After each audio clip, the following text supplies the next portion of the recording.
किरण सरनाईक साहेब. धन्यवाद सभापती महोदय. लक्षवेधी क्रमांक 5.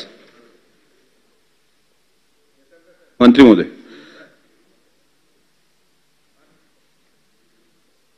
सभापती महोदय, वितरित केल्याप्रमाणे. सभापती महोदय, माननीय मंत्री महोदय, आपण दिनांक 15 जुलै 2017च्या शासन निर्णयानुसार थकीत देयके अदा करण्याबद्दल सूचना दिल्या व संचालनाच्या परवानगीने तसेच मार्च अखेर उपलब्ध निधीच्या अधीन राहून हे बिले अदा केली जातात, हे अत्यंत बरोबर आहे. परंतु माझ्या प्रश्नाचे उत्तर हे आहे, अधिकारी वर्गाने आपल्याला चुकीची माहिती दिलेली असल्यामुळे माझा प्रश्न असा निर्माण होतो की वेतन पथक कार्यालयातील तथा शिक्षण उपसंचालक व शिक्षण संचालक कार्यालयातील कर्मचारी अत्यंत निष्काळजीपणे काम करतात, तसेच दप्तर दिरंगाई करून विहित वेळेत देयके निकाली काढीत नाहीत. त्यामुळे माननीय मंत्री महोदय, या ठिकाणी सेवा हक्क हमी कायद्याची पायमल्ली होत नाही का? सेवा हक्क कायद्याची पायमल्ली होते. कोरोना काळापासून देयके थकीत आहेत, त्यामध्ये अनेक सेवानिवृत्त कर्मचारी सुद्धा आहेत. मी उदाहरणादाखल सांगू इच्छितो की वाशिम येथील राजस्थान आर्य कला कनिष्ठ महाविद्यालयातून सेवानिवृत्त झालेले वसंत इंगोले यांचे 4 वर्षापासूनचे देयक थकीत आहेत. बुलढाणा जिल्ह्यातील खामगाव येथील नॅशनल एके स्कूलचे कर्मचारी श्री ज्ञानसिंग बामणे आणखीन त्यांचे अनेक सहकारी यांचे वरिष्ठ व निवड श्रेणीचे फरकाचे देयके मागील 4 वर्षापासून प्रलंबित आहेत. शिवाजी अध्यापक विद्यालय चिखली जिल्हा बुलढाणा येथील प्राध्यापक रामदास वायभासे व त्यांच्या सहकाऱ्यांचे थकीत देयके सोबतच कार्यालयात पाठवण्यात आलेले होते.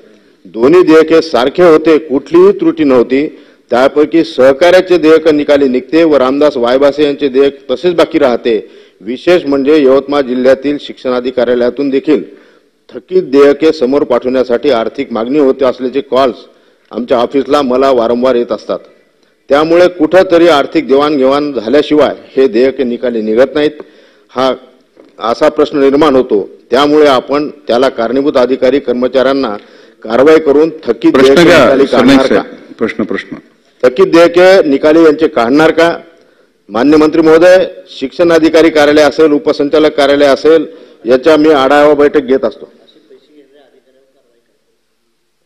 अशा कर्मचाऱ्यांवर आपण अधिकारी कारवाई करसाल का? मंत्री महोदय, फक्त स्पेसिफिक प्रश्न जर आला सरनाईक साहेब तर ते उत्तर देतील, तुमच्या या प्रश्नाचं उत्तर देतील मंत्री महोदय. मंत्री महोदय, कर्मचारी लेखी तक्रार देत नाही असं आपण आपल्या उत्तरात सांगितलेलं आहे. परंतु काही दिवसापूर्वी शिक्षण उपसंचालक कार्यालयामध्ये कर्मचाऱ्याला अँटी करप्शन ब्युरोनं त्या ठिकाणी अटक केलेलं आहे. कर्मचारी आपली तक्रार त्या ठिकाणी नोंदवत नाहीत, कारण की त्यांना त्यासाठी अनेक प्रकारच्या अडचणी येतात. 5ही जिल्ह्यामध्ये असे शेकडो कर्मचारी आहेत ज्यांच्या एकाच देयकामध्ये 4 वेळा वेगवेगळ्या त्रुटी काढण्यात येतात. त्रुट्या ह्या लेखी स्वरूपात करण्यात येत नाहीत. 3 ते 4 वर्षापासून थकीत देयके कार्यालयाला पडले होते, ते मार्च 24 पूर्वी परत करण्यात आले आहेत. शिक्षण संचालक स्तरावर सुद्धा हीच बाब होत असल्यास त्याची चौकशी करण्यात यावी. माननीय मंत्री महोदय, क्रमवारीने बिलं देण्यात येत नाहीत. मंत्री महोदय, मी आढावा बैठकी घेत असतो, त्या ठिकाणी शिक्षण उपसंचालक कार्यालय, शिक्षण संचालक कार्यालयातून त्रुटी असलेले देयके परत पाठवले जातात. असे बिल एकाच वेळी पाठवले ठीक? सरनाईक साहेब, मला असं वाटतं की स्पेसिफिक जर प्रश्न विचारले तर मंत्री महोदयांना उत्तर द्यायला सोपं होईल. ते प्रश्नच येत नाही येतात. एक प्रश्न विचारा, उत्तर घ्या. याच्या असे बिल एक वेळ परत पाठवले ठीक आहे, परंतु त्रुटी पूर्तता करून वारंवार ही समान त्रुटीची बिलं पाठवले जातात. याच्यावर आपण काय योग्य निर्णय घेणार आहात, हे माझा प्रश्न आहे. ठीक आहे. सन्माननीय मंत्री महोदय.